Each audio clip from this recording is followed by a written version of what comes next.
Franck Meunier, bonjour. Bonjour. Vous êtes patron de bar et de restaurant, vous possédez la Hache, la Taqueria, les Aviateurs, le Barco Latino, l'Atlantico, le Rafio et depuis peu la Salamandre qui réouvre puisqu'elle a été fermée en avril dernier. C'est un haut lieu de la nuit étudiante depuis 20 ans à Strasbourg. Qu'est-ce qui va changer, Franck ? Eh ben, pour la Salamandre, il ne va pas changer grand-chose. Le nom va rester. L'emplacement du local également va rester au même endroit. La destination des lieux va rester à peu près la même, à savoir que ça sera une discothèque qui aura pour vocation à animer les nuits strasbourgeoises, les soirées étudiantes, mais également d'organiser des concerts privés, des showcases, également des privatisations de lieux pour des entreprises ou pour des institutions quelconques. Vous possédez plusieurs établissements, vous en ouvrez un nouveau. D'où vient cette envie de créer un monopole ou juste une boulimie de travail ou alors même d'être incontournable? C'est une très bonne question. Je n'ai pas pour vocation à créer un monopole, sûrement une très très grosse boulimie de travail. Et puis surtout envie de réaliser des rêves, des passions, des coups de cœur. Voilà, c'est surtout un coup de cœur et je fonctionne au coup de cœur. Donc ça m'a fait plaisir. Cet endroit, je pense qu'il valait mieux qu'il retourne à ce qu'il était plutôt qu'il devienne un magasin de vêtements ou ne serait-ce que des appartements. Donc je ne voulais pas que ça arrive, donc je me suis mis sur cette affaire. Franck, vous avez une vraie success story et vous êtes bien placé pour nous dire ce qu'il manque aujourd'hui à Strasbourg pour dynamiser sa nuit. Alors, est-ce que ce serait par exemple des bars qui ferment plus tard?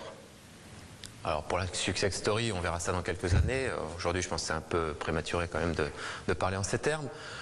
Pour ce qui manque à Strasbourg, il ne manque pas des bars qui ferment plus tard, puisqu'en fait il y a plus de 50 établissements qui ferment à 4 h du matin dans Strasbourg, au centre-ville, ce qui est assez exceptionnel, pour lequel il n'y a pas beaucoup de villes en France qui ont ce même nombre de bars ouverts très tard dans la nuit. Donc l'offre est présente, je pense qu'il faut que les mentalités des Strasbourgeois changent. Et il faut que la ville soit beaucoup plus festive, plus nocturne, comme on peut le constater dans des villes comme par exemple Lille, qui est une ville vraiment très festive le soir et qui reste encore dans l'Hexagone. Mais sinon, il y a beaucoup d'autres villes également en Europe qui sont très festives et pour lesquelles Strasbourg pourrait s'inspirer, comme Bruxelles, qui est notre concurrent sur d'autres domaines. En ouvrant la Salamandre, vous allez peut-être rencontrer des problèmes avec le voisinage. Comment est-ce que vous l'appréhendez, ça? Eh bien, comme à chaque fois, on va essayer d'être le plus professionnel possible. Il est certain qu'une salle de cette taille-là, à savoir 500 mètres carrés, qui peut à peu près accueillir 500 personnes, en plein centre-ville de Strasbourg, est à la fois une chance, puisque c'est sûrement une des dernières grandes salles, mais également un inconvénient pour le voisinage, pour des immeubles qui se sont construits d'ailleurs après que la Salamandre ait existé. On va essayer de gérer ça au mieux possible. On va peut-être même installer un fumoir pour éviter que les gens sortent dans la rue à terme, d'ici peut-être 6 mois, 1 an.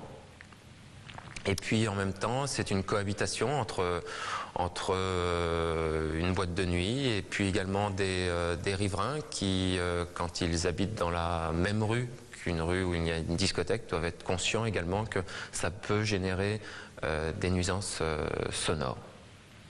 Le milieu de la restauration et de la nuit sont des milieux où il est difficile de durer. Quel est votre secret ?